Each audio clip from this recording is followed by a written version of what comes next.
Hi, my name is Chris Ortiz. I am a youth group leader, a Catholic theology teacher, and a realtor, a broker down in Greenville, South Carolina. I'm also a happily married father of 6 beautiful children, 5 daughters and a son.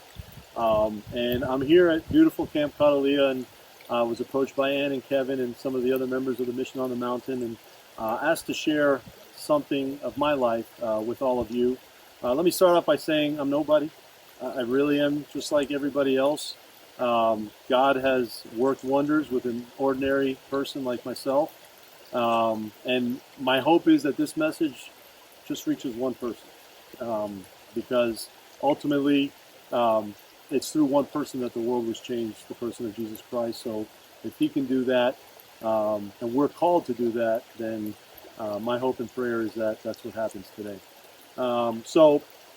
I was asked by Ann and Kevin to give a testimony, and when I asked me that question, the interesting thing is, if they'd asked me that question a week ago, I may have given a completely different talk. But during this week in my theology class, I have a question basket where I allow my juniors and sophomores to ask random, anonymous questions about anything and everything. I once got asked, is my hair on fleek, which I still don't know what that means, but at any rate, the question I had in the basket this week was, did I always aspire to be a theology teacher? And the answer was a resounding no. If you'd asked me when I was a kid if I were to be a teacher, I'd say probably not. If you'd asked me if I wanted to be a theology teacher, I might have laughed in your face. And then I started thinking more, and as I was sharing with the sophomores, I started thinking more about the fact that I'm a youth group leader too. I never went to youth group as a kid. My parents were Catholic. I was a cradle Catholic. I was raised by good Catholic parents. Went to Catholic high schools. Was educated by solid priests, but the youth group never interested me. And here I am leading a youth group. And I think of those priests who educated me, Jesuit priests down in Miami, Florida, and the Jesuit St. Ignatius's "Agere contra," going against. So not only does he say, go be a member of a youth group, but lead one. Like, go to the extreme of what you think you're capable of doing. There's also the concept of the magis, doing more, always doing more. That resonates in me, the Jesuit motto of, in addition, ad majorem Dei gloriam, all for the greater glory of God. And all this greatness and excellence that was, unbeknownst to me, just sown as seeds in my heart years ago, and that now some have told me are bearing fruit. I still see myself sometimes as that person who doubts, who lacks faith when I need it most.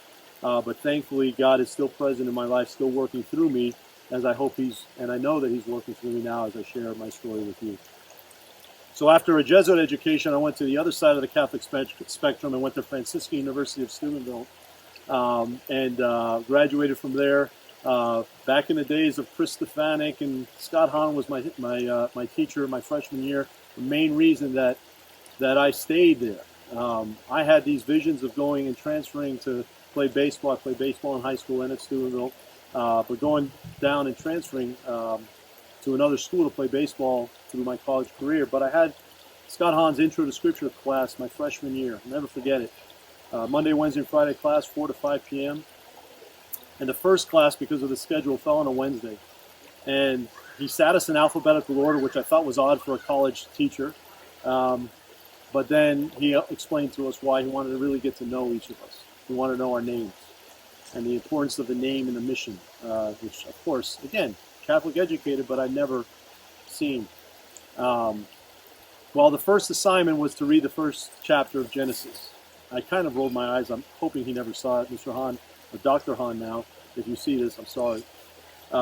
Because I read it a million times growing up Catholic, either hearing it at Mass on Sunday or in a lesson from a teacher. So I went home and went through the motions. Friday, I went back to my dorm rather. I went through the motions. On Friday, I went back to class. And at 4:50, I walked out of that class with my jaw on the ground. Like, how did I miss all this? And I started to think, what else have I been missing in my life? I became friends with my household brothers. Franciscan University has a household system. If you want to know more, go to their website. But my household was a prodigal sons. Yeah, the joke on campus was, are they still out with the swine or have they returned to the Father? And I think that question always is in our heads and should be motivating us. What are each of our actions doing? Bringing us closer to the Father or further away from Him? But at any rate, these men, and I call them men because they were, and they still are, showed me how to live a faith inspired by masculinity, a faith inspired by the masculinity of St. Joseph, the masculinity of the great male saints in history, and most importantly by Christ Himself. And they were real. They were ridiculed. They were thought less of by some people on campus, and understandably, this happens on college campuses across the country. Good that they were thought little of because they weren't Catholic enough. But we still went to Mass every Sunday. We still prayed the Rosary, and we still encouraged each other to do the right thing. And that stuck with me as I went back to Miami, where I grew up, and continued to search. Because really, still at that point, I knew that in my head, the Catholic Church or the Catholic faith was where the fullness of the truth was. But I was seeing all this other truth elsewhere, and they kept me wondering and wandering about it.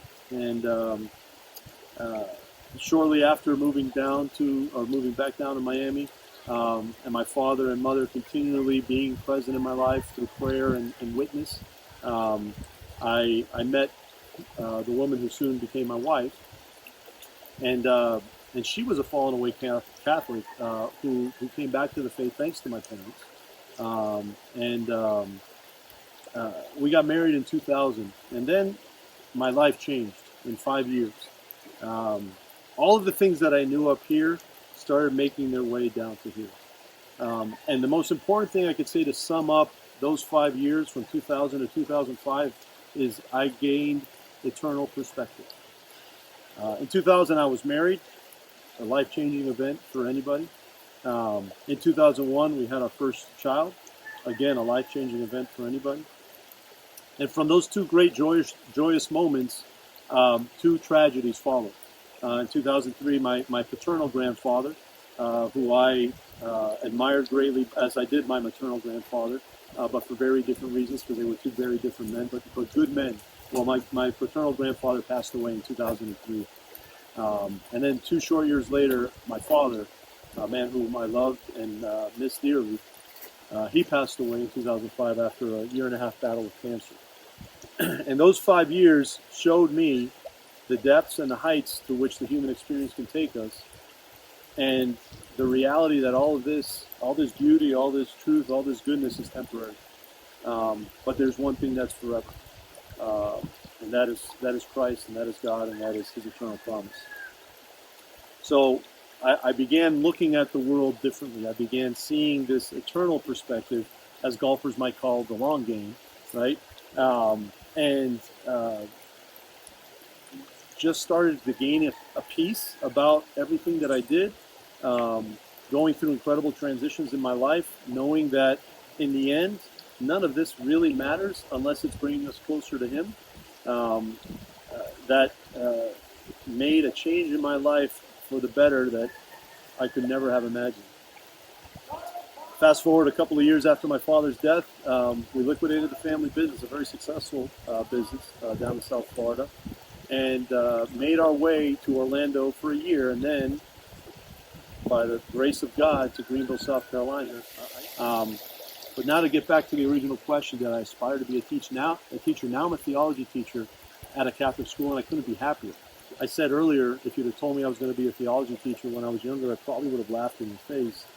And here I am, happier than I could ever be, happier than I could have ever imagined. If I'd followed my path and my plan, I may have some temporary joy. I may have moments and glimpses of happiness. And it's a happiness that a lot of us experience on a daily basis. But there's more. There's that magic that I spoke of earlier. And that's the eternal happiness that God has promised for us, that He gives. Those things that we experience here on earth, those are the little tastes. Those are the little appetizers for the big meal that's waiting for us. And I see that now. I see that because thanks to Dr. Hahn, who started opening up my perspective about how important context is and looking at the big picture just in that first chapter of Genesis. Thanks to those men who showed me the way to live a full Catholic life. Thanks to My wife, who showed me that you can be away and come back. I say she's more Catholic than I am these days. Um, and thanks to those experiences that I had, tragic and joyous, who together gave me this perspective and this peace that I want to share with all of you. I want to share with everybody who I interact with, to the youth that I'm here with on the retreat, and everything that's happening in the world today. And by the way, if you look at history, it's always been crazy. There's always been something. So this is not the worst of times, nor is it the best of times. It's just time. And it's going to go and it's going to end someday. But in spite of all of that, there's always a God there who loves you. There's always a God there who's waiting for you to take that step. I was just speaking with the youth today. I gave them time to be alone. And I asked them to share any experiences they had. And one young lady said that, being alone reminded her that God is always there. That the world puts all these obstacles in our path, and we think that he's abandoned us.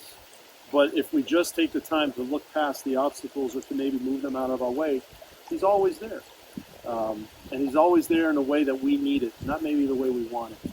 And sometimes that time, again, going back to that theme of time, is what gives us the best perspective. So my prayer for all of you as you're hearing this is that you didn't hear me speaking to you, that you heard the Holy Spirit speaking through me, and that this message resonates with you, that you share with anyone you think needs to hear it. And that's all. So God bless you all. Thank you.